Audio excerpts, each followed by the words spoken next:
Welcome to Brolosophy. I'm here with Justin Pickett, ex-AFL footballer. So what did you play, 16, 18 years? Roughly, yeah. I was at the club from 1989 as a 16-year-old through to retiring around 34 Yeah. 2006. So big chunk of Yeah, at one life. club. Yeah, institutionalised a little bit. Classic, It's a isn't bit it? like that. Oh, mate, I've watched so many of your. I've watched so much footy with you running around for sure. VHS tapes. Yeah, they are now. Yeah, black and white ones in the early days. Justin, but we'll talk heaps more about. We'll talk about your career and obviously I'm really interested in what you're doing now. But tell us a little bit about yourself. Background, upbringing. Like, who is Justin Pickett? Well, Melbourne born and bred. So I Yep. grew up down towards the peninsula, Frankston boy. Yep. Had young parents. So my dad, who came out from England as maybe a 9 or 10-year-old, he was 18 or 19. Oh, yeah. My mum was 16. Yeah, right. So grew up in what I like to think is a groovy young household. So a lot of parties. Went to bed often with music blaring in the lounge room and lots of people in the house. But had a great childhood. Got a younger sister, Lucy, 4 years younger than me. So I grew up in Frankston. Great childhood. Really close to my grandparents. Spent a lot of time at the beach, playing sport. Was always encouraged. My dad wasn't great at sport, but for some reason he was pretty passionate about sport, and so got me and Lucy involved in sport really early. Spent probably 20 odd years living in Frankston. My dad died in a car accident when I was 18, shit. so that was actually the weekend of my 18th birthday. I went out for dinner on Friday night and left family dinner in Frankston, and then went and met my mates down at the Darva Hotel. I know the Darva. Yeah. And then the police knocked on the door on a Sunday morning at 3 a.m. So the old man had a few too many at the Espy on a Sunday. He was a bit of a rat bag, a bit of a rock and roller, and took a few risks, drink driving, and hit a tree. So thankfully didn't hit anyone else. But he was only 36. Yeah.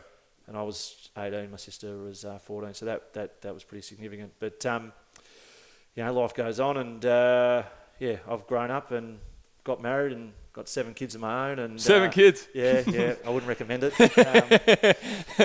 It's on the extreme end, let's be honest. Yeah. So, and my mum remarried, and I've got a younger brother now, Jordan, who's 21, I think. So he's a bit younger. So we've got an interesting family tree. Because, I've got kids. My oldest is 28. Second oldest is nearly 24, and then you've got Jordan, who's the uncle, who's 21. The kids are like, hang on a sec, what's going on? It's a bit trying to figure it all out. Obviously then played footy. Went to Kringle High School, which has now been torn down. I think they tore it down after we left in year 12. Yeah, you can claim that you tore it down. Yeah, that's the way. We wear it as a badge of honour. So went to St Kilda as a young age. I was in year 11 under 16s and loved my footy, and played footy at Kringle on my juniors there, and did some study while I was playing at Saints. Always worked part-time, so I've, back then, I think my first real paycheck, well, back then it was under 19s, you got, I think it was $30 a game, and seniors was $250. Sorry. Got a pie and Coke as well after the game. Seniors $750 a game, and I remember in 1990, I think it was 1994, I played a sort of a full season. Yeah. And missed 2 games with injury, had a pretty good year. Yeah. I think I finished runner-up in the BNF. Yep. Took home a cheque for $8,000 for the year after tax. That's classic. Bought myself a huge stereo with that money. So I've always worked and always had part-time jobs. So finished footy and then joined leading teams. So that's sort of that was back to full-time 2007 when I joined leading teams, and been there ever since. Yep. Oh, well, you've given me plenty to go off there, but no. Well, I mean, I guess the biggest thing that you mentioned in that intro of yourself is obviously your old man passing away, and being an 18-year-old kid, obviously pretty talented footballer, and I've been 18. We've all been, we're all going to hopefully be 18 and pass that stage, and everybody knows it's been 18 what that time in your life is like. I grew up on the bottom of the Mornington Peninsula. You grew up on the top end. I was hanging around some pretty loose crew and, partying my face off and all that kind of business.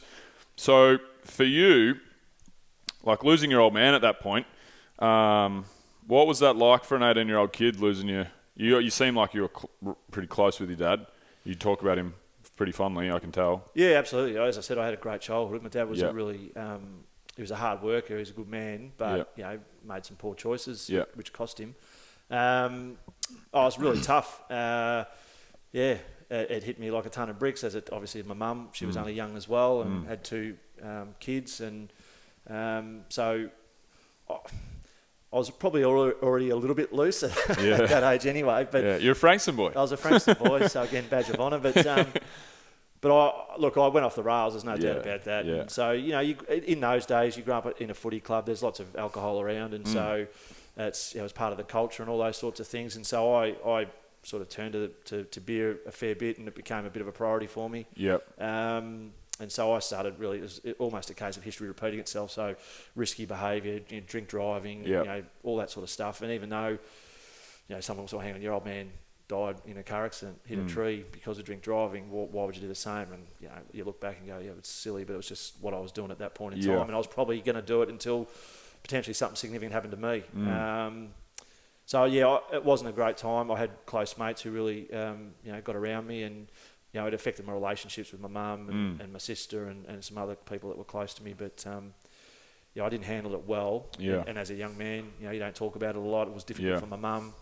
It was easier for my mum to probably deal with my sister because she's a 13, 14-year-old girl, and I'm an 18-year-old. Yeah, you're kind of independent. You try. You are, and you're probably wanting to be. Yeah. Especially with your old lady around. You're like, Mum, I got.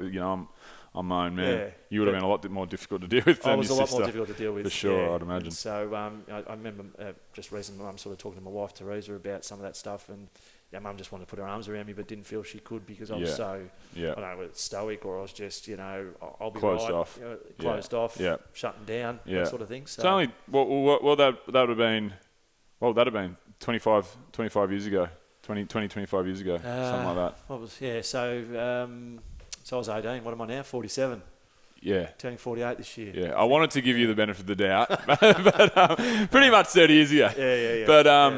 But even 30 years ago, like a young bloke like yourself, and you're obviously an elite footy player, and kind of the alpha male, for lack of a better term, of growing up. So, because my grandfather dealt with depression all his life, and I've talked to my nan about it on countless occasions, because I go up and down, and things hit me for 6 and whatever.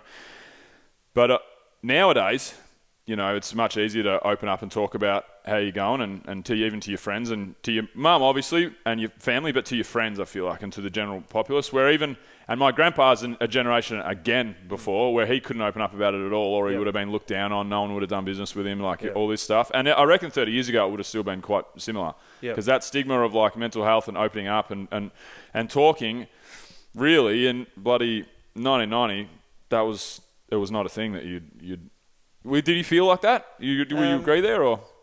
Yeah, no, I agree. I didn't talk much at all about it, and I reflected on it a lot. I was always thinking about it, but I kept it pretty close. And there was moments. It's interesting when you do then reflect, and there's some people around me that were a bit wiser than me and could read the signs or whatever it might be. I remember October it happened. My birthday's in October, sort of end of season footy. We'd go on our footy trips, and I hadn't really connected the dots, but I generally had meltdowns around that time. So again, with alcohol, but you're having a good time with your mates, you're going overseas, wherever it might be. But there'd be times in that window where I was having a meltdown. And some people around me could see that and would do their best to try and help me through that. But certainly no sitting down and really talking about how I really felt. I remember walking around in a bit of a daze not long after that. My dad died, and I was at the Crinkle Hub shopping centre walking around. I don't know what I was doing. I just had to get out of the house, and I was just walking around. I was in a bit of a daze, and this guy came up to me, and he was connected to the football club. He was an older guy, and he knew my dad, and he just said to me, we're just talking matter-of-factly, and he sort of said, well, fuck, shit happens. And I took offence to that at the time because my old man had just died, and I've actually, rightly or wrongly, I've almost used that since then to get through it. Shit happens, and you've got to. There's nothing you can do about it. You've got to keep going. Well, you don't have to. You can make a choice around how you do that. But I just thought, you know what, I want to be a great dad. I want to do all this. Yep.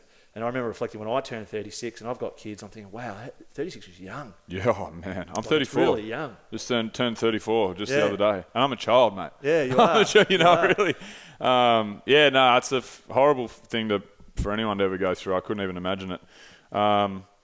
So you said you went off the rails. Like, obviously you're trying to carve out a career for yourself footy-wise, and I know what footy clubs are like. I played footy from 7 years old to 27. And they can be, if you want to party and they can be a real breeding ground for that kind of culture and just riding yourself off every weekend and benders and so on and so forth. But how did you said you went off the rails. How did you kind of get back on the rails, would you say? Yeah. Combination of things. Sometimes the light sort of comes on for people at different stages. And so there's a bit of maturity in it, again, a lot of reflecting. Some core people around me that, don't give up. They chip away. You start to listen a little bit more. You can start to see the impact of your behaviour. History repeating myself. I had a car accident a number of years ago. On the booze? A morning after being on the booze. Yep. Could have been really extremely tough for the people that were involved in the accident. It could have been extreme. It could have had a worst case scenario. It didn't. Yep. And so part of me sort of felt that was something that was almost, rightio, I'm done, enough's enough. Yep. And so, I got counselling, which I'd never had before. So again, having to talk about it, understanding and unpacking why you might behave a certain way and why you make some of these choices. So it was a combination of me waking up, but also having a key moment there with the accident as well. There's times before that, from when my dad died to when I had my accident, reckless behaviour, not really worried about the consequences, not worried if I was to live or die, and all that sort of stuff. But obviously there's something inside that just, every now and then you just make the right choice to.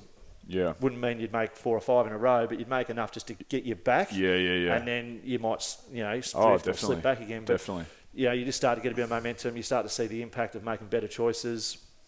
You realise that your career is important to you from a football perspective. You realise that your relationships are important. You realise that you want to be a great dad, and you can't be a great dad if you're hungover, lying on the couch, or you're dead, or all those sorts of things. Sure. So that all starts to build up, and plus, the help that you get and that you need.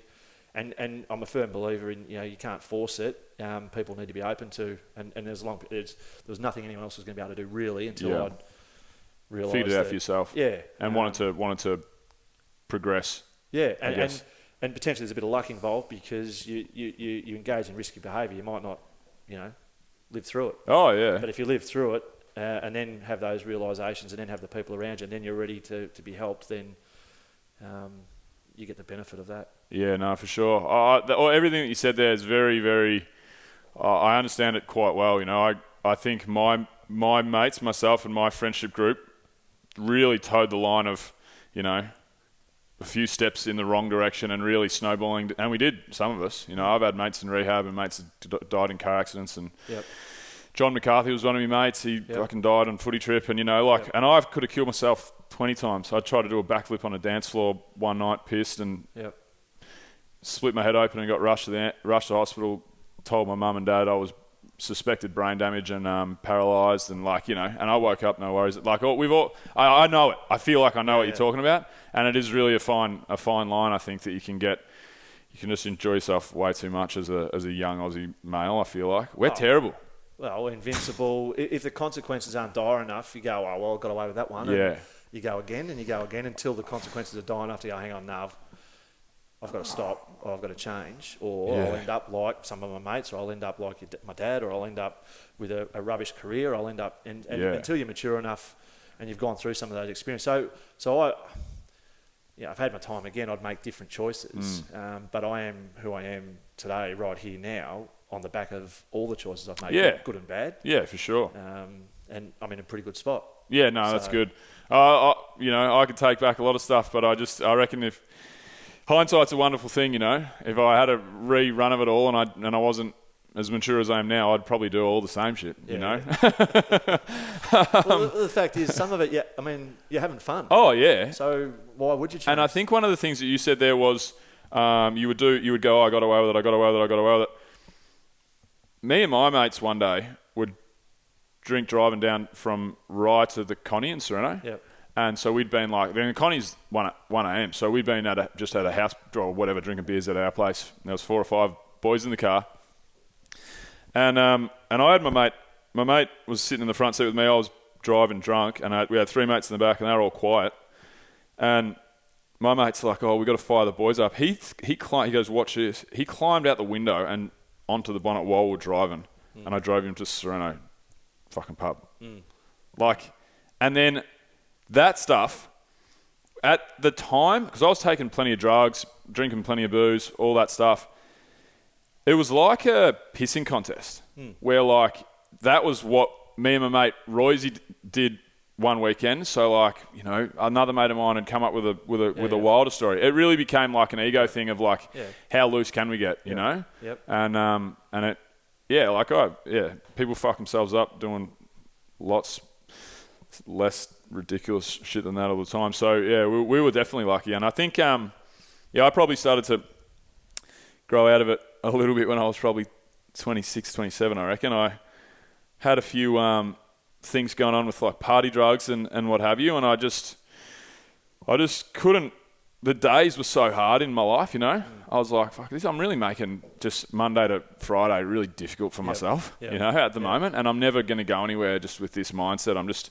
I can't have, by Thursday, Friday I'd feel great, but I'm giving away 5 out of 7 days of my week to feel really, to be partying and then 4 or 5 days to be feeling well below par, sharp, you know, just wellness, general wellness, how you feel in the day. And that's really all you got. Like if you got nothing else going for you and you feel fucking awesome in the day and you're walking with a pep in your step, who cares? You know, that's the most important thing. And that was all down the drain, you know, just for partying too much. And I think, it's a tough one for, but we have it just as such a, like Australians, young Australian males in particular, man, we've got a binge drinking, like we're insane. We got a bad problem with that kind of culture, and I don't know what we do. Like you said, you know, history repeating itself, and my dad was the same, you know, and all his mates, and it's just perpetually it's a tough one, I reckon. It is. I don't know what the answer is, but I've got 5 boys and 2 girls, and one of my young fellas turned 18 a few weeks ago, and we had an 18th in our backyard, and it was fantastic. The kids were great. There's 50 or 60 of his mates and some of our family and friends, and well behaved. I mean, you know, there was alcohol there, but they were okay. But still, you look at it and go, well, that's what we did. But then you don't see what happens. What happens next? And, that's right. It's going to happen forever. It's just trying to educate them, supporting them, and hoping that you've done enough where it's tough to make a good decision after you've had half a dozen stubbies. 100%. But if you can educate them, and that's all I'm trying to do with my boys is to be open, honest, and here's sort of some of the stuff that I've done, and this is the consequences. It's real, and every day you read in the paper about someone, and trying to get them to understand that it's real, that it can happen to them, and these people didn't think it would, but it did. So you educate them, you put your arms around them, you create some boundaries for them. But at the end of the day, they're going to make their own decisions once they've become adults, and you just got to hope that they make more good ones than ordinary ones. Yeah, definitely. That's all you can do. So I want to just transition into your career for a second. You got a nickname? You go Justin Peck? What do you get called? So from primary school, I got the nickname. Don't ask me how. I don't know how I got it, but I got the nickname in primary school, Frankie. Frankie. Yeah, right. And so I've still got it. Yeah. So it's followed me everywhere I've gone. People used to go to my mum after a game of football and say, "Oh, gee, Frank played a good game." And mum would, "Frank? Who's Frank?" Frank. Frankie. Oh, right, Justin. Okay, so I've had that forever. I've had plane tickets with Frankie Peckett on it. My banners had Frankie Peckett on it. So people have made assumptions that my name at times is Frank or my name is Frankie. But I've tried to pass it on. So my youngest daughter, who's 10, her name's Frankie. Really? She's got my nickname. Classic. Classic. It'll stay in the family at least. Cool. Right, I'll call you Frankie then. But But your career as a like, let's talk about the real meat of your career when you were playing high level, high sport, most popular sport in the country. Every young bloke's dream, really, you know, for most of the young kids growing up in Australia. Yep. Certainly was my dream. What was that like? What was that like being on the big stage and, you know, playing with your mates and in the highest code in the country? What was that like for 20 years? That was awesome. As you said, it's your dream. And I was a bit naive when I was young because I just assumed that's what everyone did. You played your junior footy, then you went and you played at the highest level. Mm-hmm. And so I had I guess, a deep held belief that I would play AFL football. I was never the best player in my team. I always played outside my age group, so the guys were bigger and stronger and all that sort of stuff. My whole family barracked for St Kilda. We were St Kilda members. We used to go to Moorabbin each week. Oh, really? So I've got photos as a young kid with, you know, a St Kilda jumper on with number 1 on the back. Far out. 10 years of age. Who was number 1? Trevor Barker. Oh, yeah, Trevor Barker. You know, so to then get an invite, I got asked to come up and train just one night a week with the under-19s when I was playing under-17s at Coringal. Yep. And I just said, well, how many nights do you train? They said, we train 3 nights a week. I said, well, can I just train 3 nights a week? And they said, well, yeah, you can if you want, but we're not guaranteeing you a game. This is halfway through the year in 1989. Yeah. So I said to Coringal, look, I'm just going to go and train there, and if I don't get a game, I'll still play at Coringal. Yep. Anyway, a week later, I got a game in the under-19s. I had injuries, so they played, and then I played the remainder of that year with them. And I was just stoked because this is St Kilda Football Club. I've grown up barracking for them. And then to progress to reserves and then seniors, it's the same thing. These are guys you've been watching on TV, you've been reading about, you've been watching from afar in the stands, and then to be able to be in the same environment as them was just brilliant. Yeah. And then, you know, you love playing footy, and it's something that you can do that turns into a full-time job. Like anything that you're passionate about that can be a full-time job. It's not really a job. It's not really work. It's hard, and you have the ups and downs that are associated with it. But at the end of the day, you're playing footy. You're kicking a ball around. You're hanging out 100%. With guys your age. You share experiences. You're working on your fitness and your body. It's a pretty selfish sort of pursuit. Great for summers. It was brilliant. You know, so I've got kids who love their footy, and if they want to pursue it, fantastic. But at the end of the day, as I said, anything that you're passionate about. I mean, running out in the MCG is just an amazing feeling. Yeah. I mean, it's just. You know, it's just, you can't describe it. I was able to do it once, actually. Oh, there you go. I played in the state grand final with Padua. I went to Padua. Yeah, okay. And every one of the boys I played with had played like Stingrays or equivalent, pretty much. And we were a good team. Yeah. We were really good. We would have flogged any local footy team nearly in the state when we were about 23, 24. The Padua Seahawks. And that was the one. That was my. I remember lining up next to this bloke. We played Sunbury High School. Yeah. And they actually pumped us. Yep. They were better than us. And I remember I was playing on the wing, and it started raining. And it was right before St Kilda Hawthorn. It was before a St Kilda game. Yep. And then I think it was St Kilda Hawthorn. Anyway, I remember standing next to this bloke, and we started bumping each other on the wing. It's start of the third quarter. And then we're kind of like roughing each other up. And then the bloke laughed. He had a little giggle. But I could tell it wasn't like he wasn't having a crack or like... And I kind of looked at him, and he goes, mate, do you even give a fuck who wins? And I said, no, mate, we're playing on the G. Yeah. And then he ran in, and it was great. So, and you got to do that every day. So, every week. So it's bloody awesome. One thing I want to ask you, though, is so you said, like, because I remember you, I used to watch footy. I don't really watch any footy anymore, to be honest. But I was like, footy, you know. And you used to watch plenty of games. I've watched you play shitloads of football. And I remember you having good skills, but you could tell you're a hard worker. You played a lot of lockdown footy and like real tough kind of footy. Would you say? Is that fair? Tough. Don't know about tough, but I came in. Again, I sound old, but when I first played seniors at St Kilda, it was a traditional. You had an opponent. It's vastly different to what it is today. Yep. Your opponent was your opponent, and I was a back pocket. Yep. So. My job was to stop the resting Rovers, who were generally pretty good players because they were midfielders. For sure, 100%. And so my job was really to lock down and make sure that they don't get the ball. So that's what I did. And then eventually I started to get more confidence and started to get a kick yourself. And then the leg rope starts to get a bit longer and longer, and your opponent's over there, and you're 25 metres in front of them because you're backing yourself in. And so I became a bit more of an attacking defender. Yeah. I guess I'm an old school footballer. I didn't talk to my opponents. I just locked down. I didn't mind grabbing the hold. Yeah. If they're going to whack you, that's okay. I was just going to make it difficult for them. Yeah. And I found it after a game pretty hard to. I wasn't a celebrator. I wasn't a rah. I just got my job to do, focus on and on it, and just get it done. It'd take me a little while just to relax after a game because I was up here. I was just so you were focused white line on. Yeah. So you said because you said like you weren't obviously the most naturally gifted bloke running around, but you had just always. You said you had a confidence that you would always play at the highest level. Yeah. What do you reckon?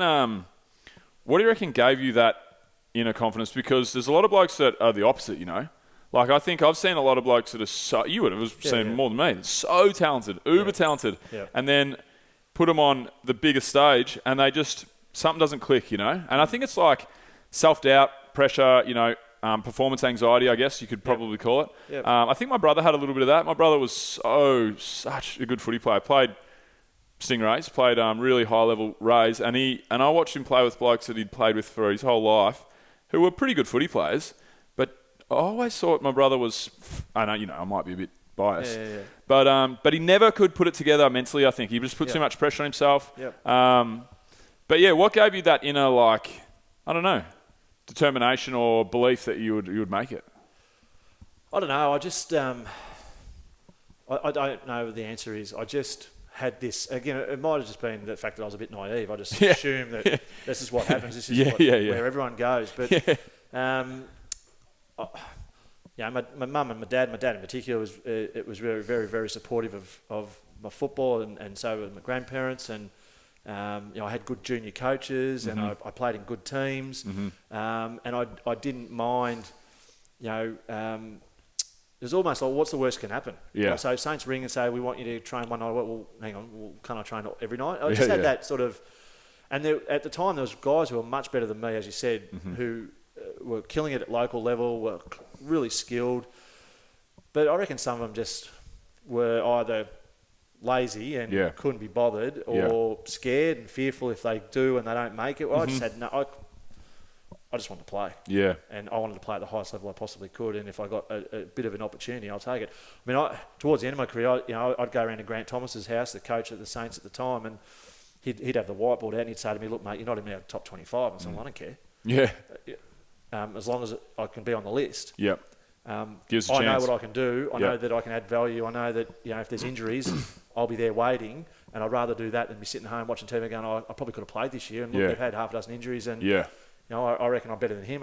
And so I had that sort of, again, that's that belief, internal belief that I had sitting there, that helped just drive and I guess helped me last as long as I did, because if they're happy to have me on the list, I don't have to be in their top 25. If I'm still on the list and I'm the 40th player, I'm still there, I'm still in the environment, and I'm ready to go as soon as you need me. And that's the way it sort of panned out in the last 3 or 4 years, that I just accepted that I'll be on the bench, but I'm ready to go when they need me. And I still probably averaged 18 games a year, and I was there when we played finals. I'm glad that I was there as opposed to sitting home. I could have been take there, it any day of the week. So even if the coach is telling me I'm not in the best 25, I go, yeah, okay. But deep down I'm going, well, I reckon but you need more than 25, don't you? We do, and I reckon I'm better than him, and I reckon I'm better than him. Now, I didn't say that, but push comes to shove, I reckon I'll give you more value. And you got to play the young guys, I get all that. But, it was just an internal thing. I don't know where it's come from. It's just a combination of people around me, my own thoughts, but also I think I worked hard enough and made just enough right decisions to get that longevity. Yeah, it's great. You had what an awesome career, especially playing for the team that you grew up back for. Yeah, what a classic. Now, having said all that, the reality is I could have played 300 games. Yeah, but poor form, inconsistency, mental approach. Yeah.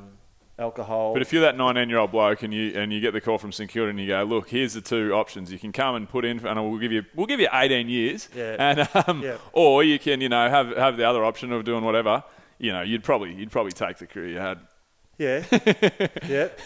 But you could always have played 300, 350. You could have won Brownlows, but you had a bloody good run. Bloody awesome. I had a good run. Yeah, there's no doubt about that. So what about when you were kind of transitioning? Because, I feel like I'm interested to hear how it was for you because, so obviously career's winding up. thinking about what you're going to do next. But was it difficult having the luster and shine of being an AFL footy player taken away from you? I feel like for you it might not have been that difficult because you're a very stoic bloke. You're like, oh, well, I don't care, whatever. Yep. But I feel like for a lot of blokes, that's their identity, a lot of it. And having that taken away, even being you were an AFL player is different to being an AFL player, So for you, the transition out of footy, what was that kind of like? No, it's pretty good. Yeah. When you get past 30, it's almost there's lots of other things to do in life. Yeah, for sure. And so you've had a good run. Like I said earlier, I always had a part-time job. Worked in warehouses, drove forklifts. Worked at a pub. Was a brickies labourer. Ran programs in schools. I was always doing something. Mm-hmm. Did some study while I was playing.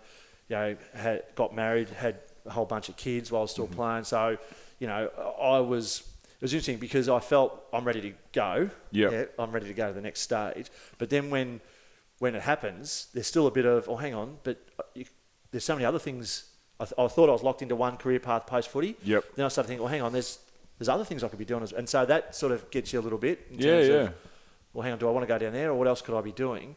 But the lack of routine in terms of going to the club was a bit weird initially. For sure. But for me, I was ready to go. I'm done. There's no more I can do. How old were you when you retired? I turned 34. Yes, gotcha. So that's not bad in terms of age. For sure. I was lucky to squeeze out those last few years. There's no doubt about that. Yeah. But going around and giving Grant Thomas massages every couple of weeks.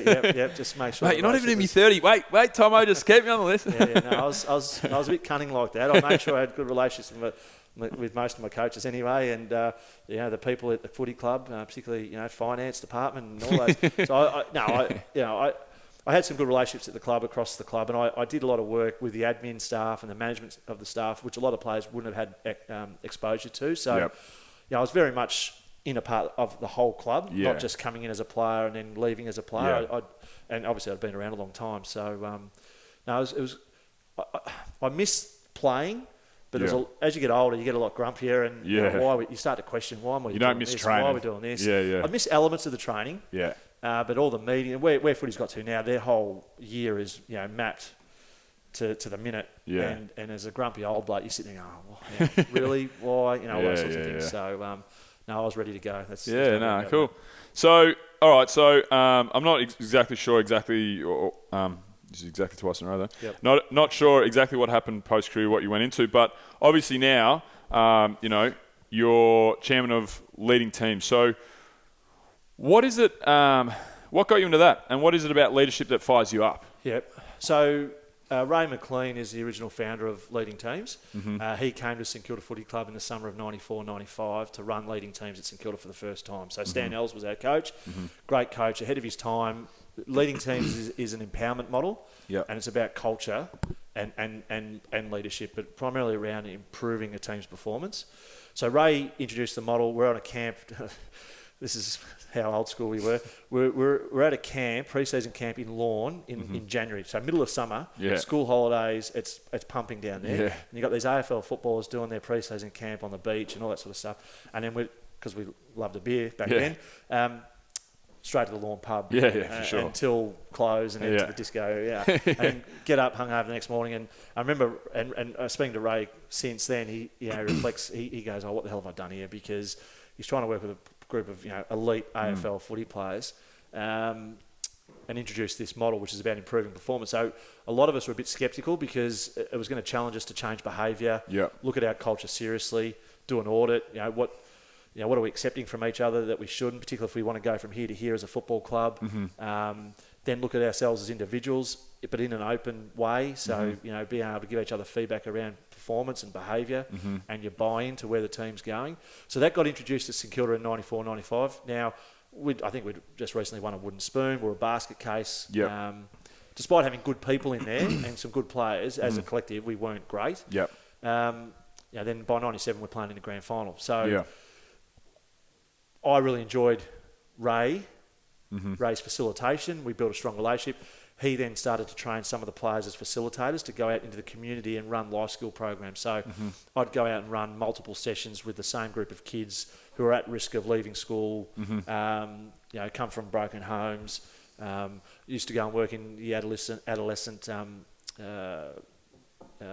jail system. Yep. Worked in the adult system as well. Worked with the club as a facilitator. So I developed those skills with Ray while he was at the club. And then I just started working with leading teams sort of on a casual basis. And so Ray was working at a number of different clubs and training athletes from different sports to then be able to go and facilitate in the community. And so then from facilitating, I progressed to then supervising other athletes out in different schools or communities.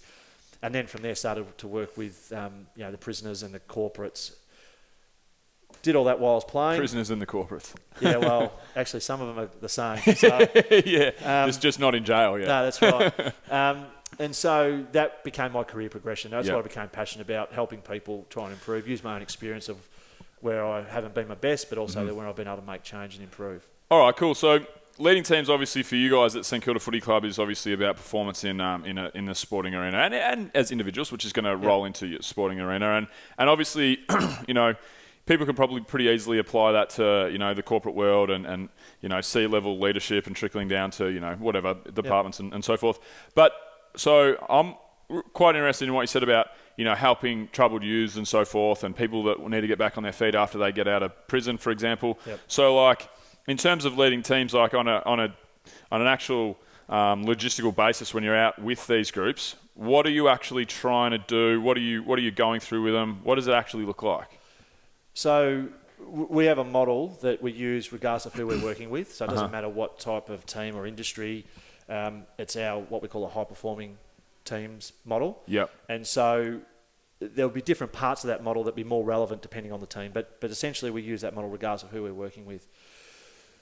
So the foundation of what we're doing is to help people improve wherever their improvement may lie. So when we're working with teams or communities and teams from a sport or grassroots, elite, or from a corporate perspective, it's about the dynamic of how that community or team operate. And so when we talk about dynamics, it's about people, how they interact, relate, talk to each other, how they can provide feedback, support, how they challenge each other. It's about behaviour, it's about leadership, and it's about the culture of that team. So culture is a lot of things, but for us, it's really around the behaviour that gets rewarded is the culture. So I could come into your team and very quickly work out how I need to behave to fit in. Some of that behaviour, when you think about the culture of football clubs, example, in the old days, it was about to fit in. I've got to tell a really good story Monday about what I did on Saturday night. 100%. Or I've got to be able to trump what you did at the footy trip yesterday. I'm going to do double that tomorrow. And that gets me acceptance.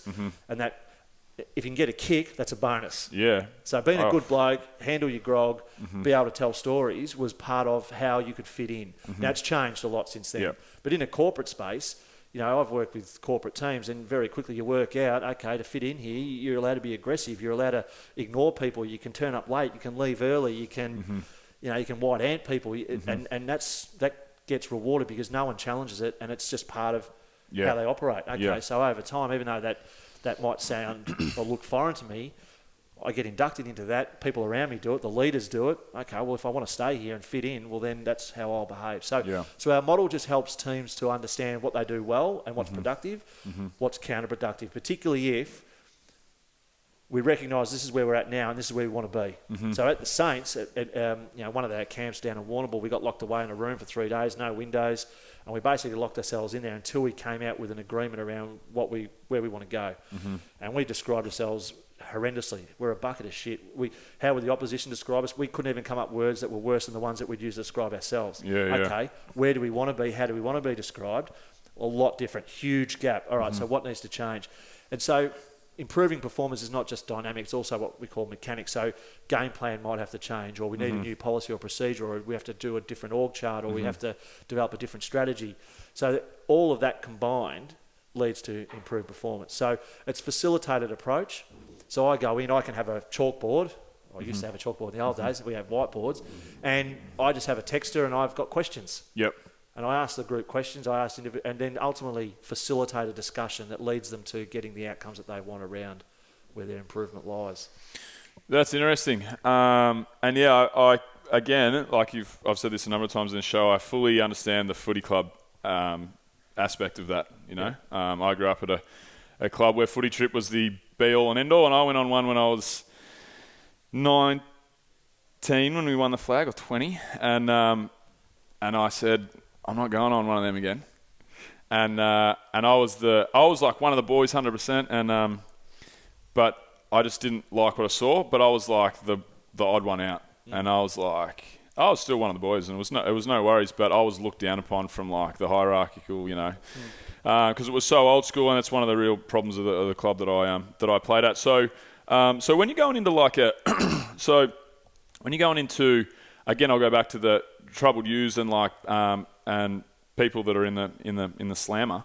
So when you got people like that, how do you try and get through to those guys? Like, because I feel like there's definitely going to be at a high level sporting club, and there's going to be at a high level sporting club and at a corporate culture, there's going to be a lot of acceptance. Like, we want this person in because we want to get a certain result, and he's going to help us, or his team's going to help us. But when you're going into something that's like something that's on the other side of the system, which is, you know, troubled youths and troubled adults. Yep. How do you get through to those guys? What are the techniques that you use to get buy-in? Honesty, being genuine, and being willing to share your story. Yep. So for me to be able to stand in front of a group of teenagers or a group of, or whether they're at school or whether they're inmates or adults inside jail, you know, you've got to be genuine because they can sniff out bullshit pretty quickly, as can a corporate group, as can a sporting group. If you're getting out the front and you're preaching to them. So a lot of it is about sharing your own experience of what you've done well, where it hasn't worked for you, what have you done. So being open and genuine, being prepared to share and being a bit vulnerable in front of these guys. A lot of them are just like you. You know, I remember working in the prisons and looking at people going, what have you done to get in here? You seem like a half-decent bloke that I can have a beer with. But then when you find out what they're in for, like, then it's a challenge to be able to then treat them as human beings because of, you know, you have personal views on certain things. So it's about being open and genuine and sharing your stories. But the focus for those groups in particular was about getting them to understand, you know, actions, consequences, understanding who their network is. Are they productive for them? Are they counterproductive? Who have they got really that they can go to for support? Setting goals. And, you know, I remember working with some of the prisoners and who had never read a book. And so it was about helping them set goals. And, you know, one prisoner says, well, I want to read a book. And so you just go through them, you know, in terms of a process around how you might set a goal and how who could help you with that goal and those sort of life skill things. So the other thing you've got to understand is it doesn't matter which group you go into, not everyone's going to buy into it. So that's okay. Like anything, Can you help them buy into it a little bit more than what they have? Can you shift them at all? Maybe you can't shift them. So if I can't shift you, you know, potentially I focus on the ones that I can get some. And so you may not get someone that goes from here to here, you know, in a straight line. Rarely will you. It's just about getting them to cope a bit better with setting some goals, understanding that they won't always get those. What do you do when you're frustrated? Now, clearly some of these people have done extreme things to get into jail. Some of them, you know, from a mental point of view, some of them don't possess rational thought. You know, if I get frustrated, the first thing I don't think about doing is getting a meat cleaver. And, you know, so you're able to rationalise. It's some of those people need. I'm not there to fix all their issues, but some of them are open to, again, talking about being open to, just they're here for a period of time. How can they use it in a meaningful way? As opposed to the culture of some prison systems, if not all, is to don't embrace improvement programs. You know, don't do extra training and development. Just do your time. And we had to try and identify some influential prisoners, some of the older, more experienced ones, who were more open to doing training and development, whether they were getting out or not, to encourage the younger ones coming in to not leave worse off for being in, which is really difficult to do. Because the weight of numbers might suggest that, no, we don't embrace programs. So that's an extreme example, but that happens in a corporate space as well. It can happen in a sporting team as well. There's that hierarchy or that influence of senior people, regardless of what we espouse, regardless of what's written on the wall, regardless of what's in the manual. This is really how we do things here. We do it our way. And the fish rots from the head, really. Correct. Fish rots from the head. So just on the prison system and the troubled youths and so forth. So Do you actually, is there times when you've been able to check in on a second and third and fourth occasion or like see, not the end result because the person's never an end result, but like see something that's really like made you feel, fuck, I really reckon I made a positive change in this person. Yep. You know, on the, you know, kids coming out of juvie or, you know, blokes coming out of prison and getting back on their feet and stuff like that. Do you see that? Yeah, so one of the things about leading teams is we don't do one-offs. So, you know, in the early days as an AFL footballer, you know, there's lots of things you go and do. You go to schools, you go to local communities, you turn up, you do some good stuff, you throw the footy around, you talk to them, then you leave. But leading teams, what we do is we have ongoing programs. So the stuff that I was doing with prisoners or at schools was repeat visits. So you're seeing the same people over and over again because of that's great. You don't change behaviour by just in a 4-hour block in a good talk. Someone on their soapbox going, well, you should do this, this, and this, and look at me, I've done this, this, and this. So give them some level of accountability, I guess. If you know that you're coming back in 3 months' time or whatever the time frame is, and it allows you as a facilitator to build relationships and trust, and they get a sense that you're invested in them. And so, there was some examples of people that clearly had embraced what you're doing, and you come back in, and part of the process of coming back in, again, regardless of who you work with, is just to review, well, what's happened since? What have you done? How does that feel? What haven't you done? Why haven't you done that? What's still getting in the way of you being... And so you work with them around the things that they've either done or not done, and then make some extra commitments, and then they go back to doing what they're doing. You come back again in a month's time, whatever the time frame is, and you're just getting into that review, and then addressing things that they're open to addressing, and there's some things that perhaps you can't change. But that's how our model works. It's the repeat, and it requires investment from the individual. It requires investment from the business or the team, and time and space to be able to have these conversations. And that's generally driven by the owners or the leaders seeing value in dynamics, seeing value in relationships, seeing value in... We're busy, but we're going to stop and just sit down and just talk about how we're actually going, really. And not everyone's into that and doesn't see that as a way of improving performance, which is okay. Yeah, that's awesome. So moving into the kind of... Well, you can talk about sporting realm, corporate and business and so forth, but in your eyes, and there's probably a number of different ways to answer this question, a number of different character traits, but what is a good leader? What makes a good leader? Some of the things that you're like, this is how to lead from the front. This is how to get people to buy into what we're doing. This is how to get people to follow you. Yep. So having lived with the leading teams model for the best part of 20-odd years, it's fairly ingrained and in me, and so it won't shift too far from the leading teams model. But look, the leaders that I admire, the ones that I think about that I've been exposed to, and as a player and as a person, I've been exposed to lots and lots of leaders. The ones that I admire most are the ones that are genuine. They are genuinely interested in you. They invest time and effort in you. They know your partner's name. They might know your kid's name, so when they ring or they talk to you, it's actually at a deeper level. They're good for their word, so I trust them. That when they say something, I trust that they'll follow through. They're good at what they do, but they don't have to be world's best. And they take responsibility. So I trust a leader that has skills to do their job. And I trust a leader that can apply those skills, particularly under pressure. We're under the pump. The leader doesn't go to water. The leader's got skills, apply them. But also is human and will make mistakes and get things wrong. And I value leaders that are able to put their hand up and go, look, I fucked that up. Had my time again, I'll do something different. So that level of transparency, openness, vulnerability, selfless, trust, and a leader that's invested, in their people. From a leadership style, I like leaders, and I think I work best with leaders who allow the team, the people, to have more ownership. As opposed to just autocratic dictatorship. There's times when the leader needs to tell people what to do. I get that. But I do value leaders that trust their people. They get people around them that have skills and knowledge, let them use it, and create an environment where we share that knowledge and experience and work together. So that's a long answer to your question. No, it's a good answer though. I'm actually fascinated by leadership. I've started a company that I ran for about 5 years, which I shut down a year ago, and I led that company. I started another company with a buddy and his wife, and I'm CEO. We have a team of 13. And so my job is to be a leader, you know. I'm not particularly skilled in one thing. Yep. But for us to do well, I have to have, I'm not obsessed with it, but I'm very much very interested in, and that's, I'm actually really interested in this whole conversation for that reason. But one of your points that you mentioned there was, knowing your people and actually caring about your people and so forth. And I have an example of something that really stuck with me and has never left me, which was, this is way before I'd started any companies or anything like that and really thought much deeply about leadership. But one of my best mates, Corey, so his uncle Brad was a landscaper, and he was doing some work in the city for Lindsay Fox. Yep. And Lindsay Fox, Brad had done a lot of work for him and knew him pretty well. And Corey was with Brad this day. Corey was like 16 or 17.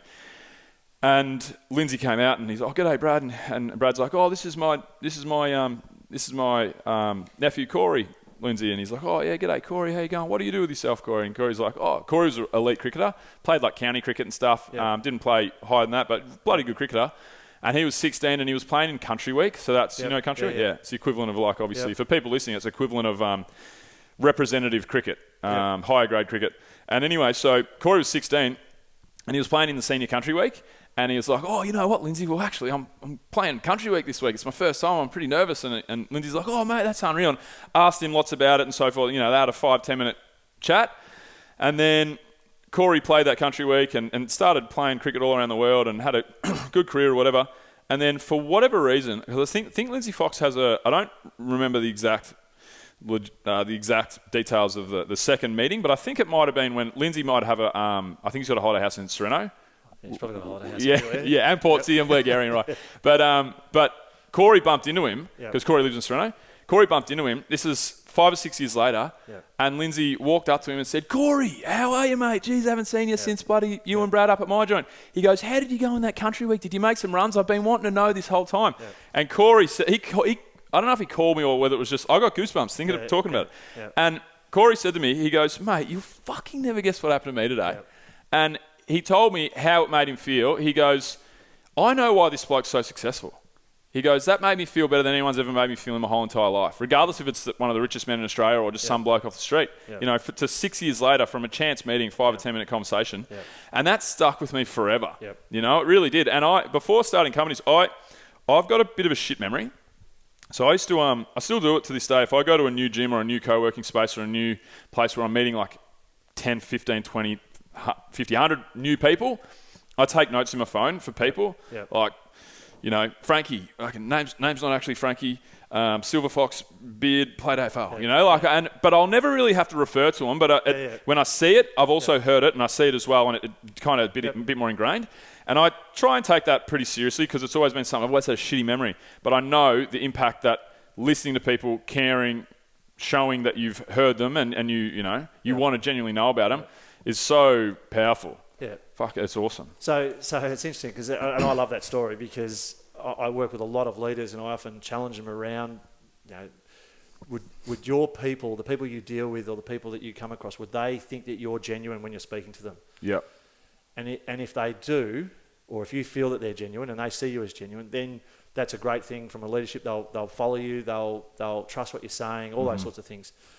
And how do you get that? Well, being interested, and what does genuine look like? It means when you have a conversation with someone, a week later, a month later, 6 years later, being able to make some sort of link to what you've chatted about shows to them you cared, you're interested. It was a real genuine conversation. It has a profound impact. Yeah. And so that's a great example, and it's a skill. Yeah, definitely. Because when I first started facilitating, you know, I was terrible at remembering. I might have 30 people in the room, and so I'd lose track pretty quickly. Yeah. So I did the same as you. I'd meet people, I'd shake their hand, say their name a couple of times, go back to my book, write their name down, anything about them that sticks out, silver beard, all that sort of stuff. Yeah. And I'd scan the room and I'd go, okay, yep. And then I'd practice using it, and then, move away from using name tags to not having any name tags, even in a group of 30 or 40, and be able, by the end of the day, know everyone's names and know something about them. And so again, I'm going to work with them again in a month's time, being able to go back and say, how was that weekend, or how did that end up for you, and being able to make those connections. That for me is one of the, Lindsay Fox didn't fall out of bed as a baby and bang his head, and all of a sudden he's really good at remembering things 6 years apart. He understands it as well. He understands it. It's important to him, and it's a trait that he wants and sees himself as a genuine, leader. So 100%. he works at it, and he would have been at a time not that great at it. Yep. And so that's the stuff I try and pass to leaders. That a lot of this stuff is just skill based. It's not personality based. It's you can recognise that you're not great at remembering names and do something about it. Yeah. That's interesting. It's not skill based. Yeah. Because I think a lot of people don't believe that. A lot of people think because they think of sport. People go to sport and you go, oh, that person was born to be a leader. Yep. But it's maybe like, that person might have also been 6'4" and 100 kilos and knew how to, and people followed him for that. And then his leadership skills kind of were dragged along with that, So, that's interesting because I feel like... I think it's a combination of your environment and all that sort of stuff. And, but at the end of the day, leadership isn't just about the person that's got the title. Anyone can be a leader. It's just, what does leadership look like here? What do we value? What do we reward? Mm-hmm. What's the reference point? And you can show leadership by role modelling the behaviour that we want. Mm-hmm. But the behaviour is a skill. It's a learnt thing. You learn behaviour. Yeah. And behaviour of asking people questions and the behaviour of really listening to what they've got to say and recalling that's all skill-based stuff. I'm not saying it's easy to do for everybody. Yeah. And some people come across as a bit more natural, and there's a bit of that, but there's also a skill component to it. So it's challenging people that just isolate the fact that someone's probably worked really hard to develop that skill. They just haven't got it. Yeah. A lot of people just want to put in, they're just natural, they're just born that way. Yeah. No, not quite. Yeah, interesting. So in all your time, and maybe, sport's probably going to be a big part of this at St Kilda, but who are some of the leaders that you've been around that you've been like, man, that's a real leader there, and why? You got any examples? Well,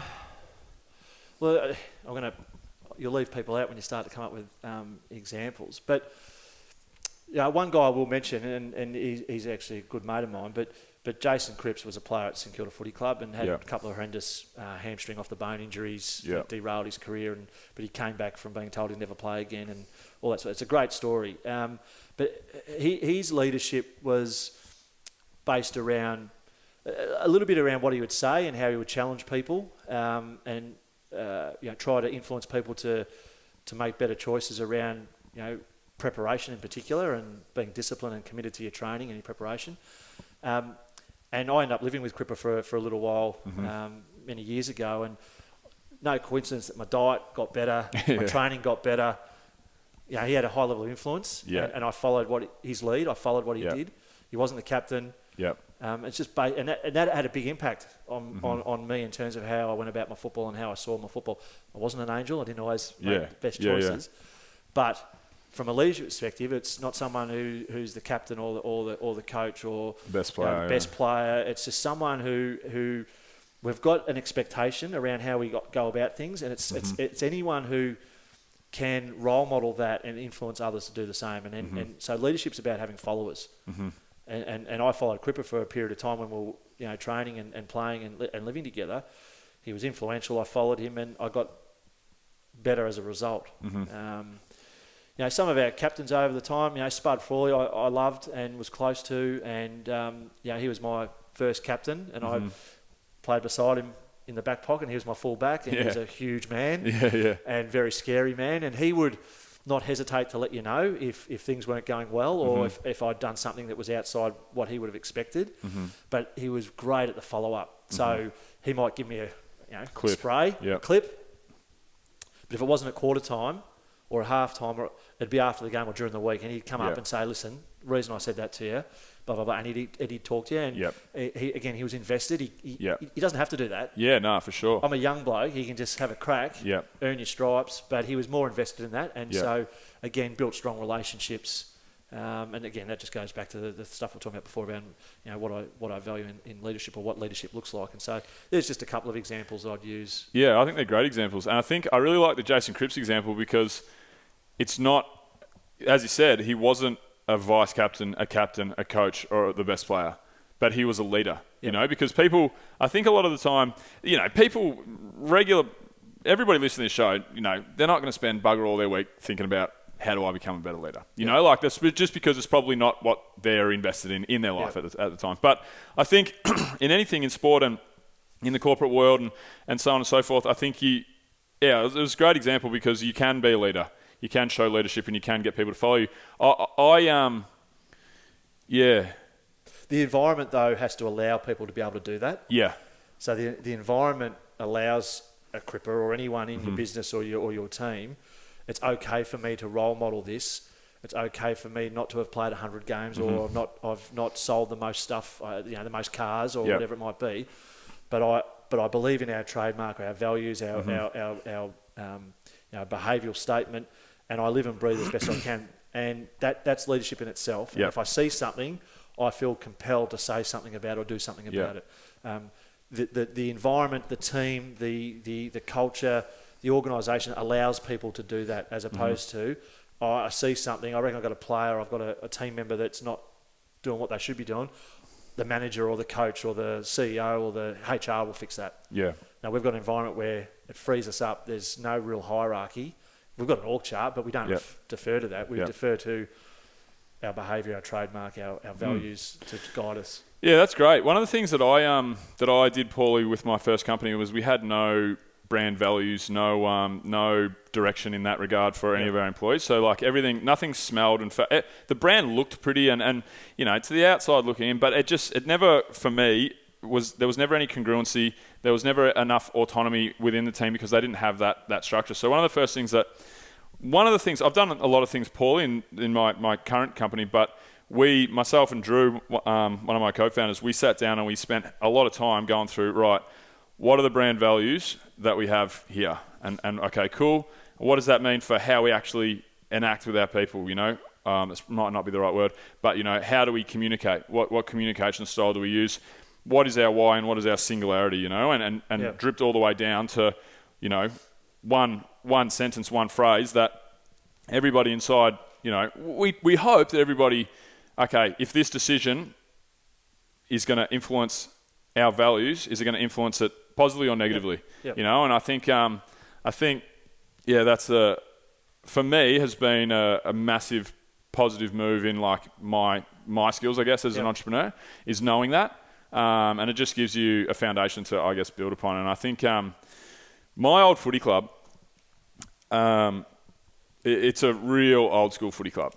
And one of my really good buddies is now coach, and they're really struggling. Rye is where I played, and they've always been a really not super successful as in winning flags all the time, but they've always been a strong club, so on and so forth. And and there's a lot of good people down there, and I'm not here to throw stones, but they're going through a period where they're not having great success, and the vibe around the club, isn't super.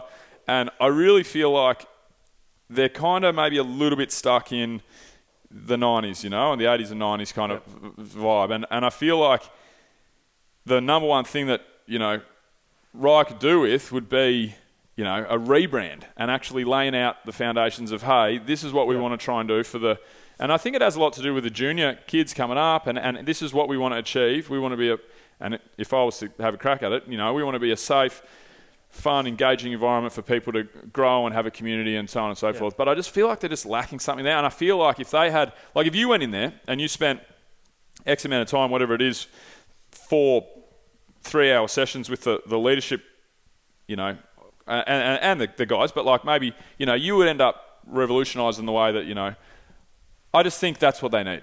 And they would be able to build on that and get more success over time. I don't disagree. I think every team, there's value or organisation, there's value in understanding and what you've done with your business is understanding why do we exist, what do we stand for, what do we expect in terms of behaviour, what's that going to look like, and then using that as your culture. That's what we'll reward. That's what we'll role model as the owners or the leaders of the business or the president and the coach or the committee of the Rye Footy Club and the captain. If we've got that clarity, we've got people on board, then we use that for everything else that happens inside our business or our football club. And so that then should lead to who our leaders are. So, we help teams to openly select their leaders and using the reference point, the statement, the behavioural framework, the values, the behaviours, the brand as a criteria for what leadership needs to look like. Select your leaders, identify the ones that perhaps are our real leaders, in line with what we've agreed to.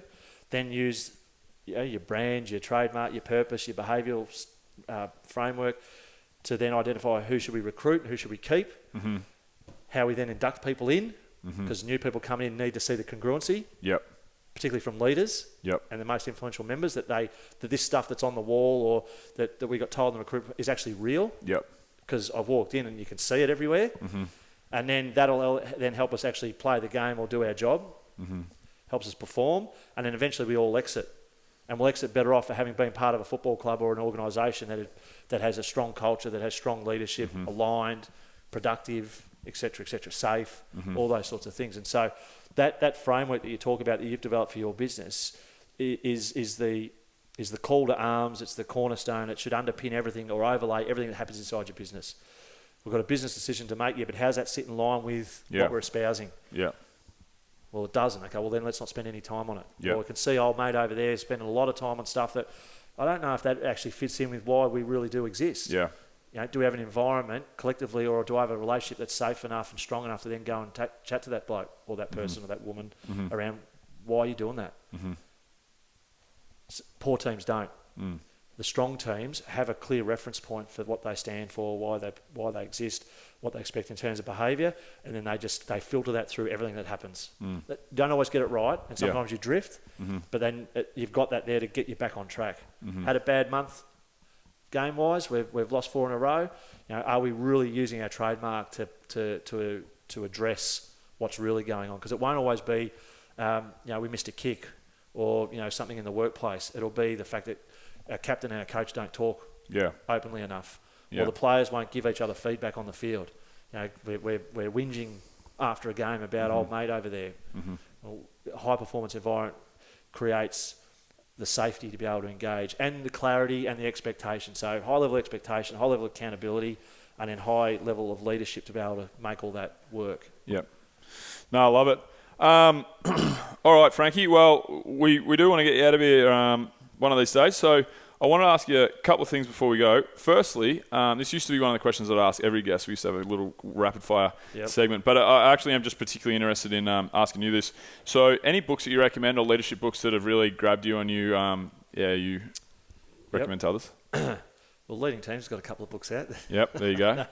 Plenty of time to plug at the end of the show, mate. Sure, no worries. Okay. Look, the one that's funny, because I was chatting to my wife about this yesterday. There's one book that I reference regularly, Man's Search for Meaning. I've read that. Yeah, Viktor Frankl. I just love that book. Yeah, it's great. And I challenge clients around some of the stuff that's in that book on a regular basis. So that's permanently beside my bed. I'm encouraging my kids to read it as well. So that for me is it's not a Bible, but it's the book that I go to quite a bit just to straighten me up a little bit personally. But also when I listen to people talk, Man's Search for Meaning. So I've just finished reading Neil Danaher's book. Oh yeah. Yeah. So that's great. Yeah. Cool. Again, just some good insights around leadership. You know, I like to read lots of different and watch lots of different things around leadership, and you throw it in, and then you filter out the bits that you don't agree with, or doesn't resonate, and then you start to I guess gather some real good intel around what leadership looks like for you. So Man's Search for Meaning is probably the one that I really focus on. There's other books. I mean, I've read lots of books, but that's the one for me that if anyone hasn't read it, I'd encourage them strongly to go away. And Too Soon, Too Late, Smart, Too Soon, Old, or something like that. I can't remember. That's a great book. Just life lessons.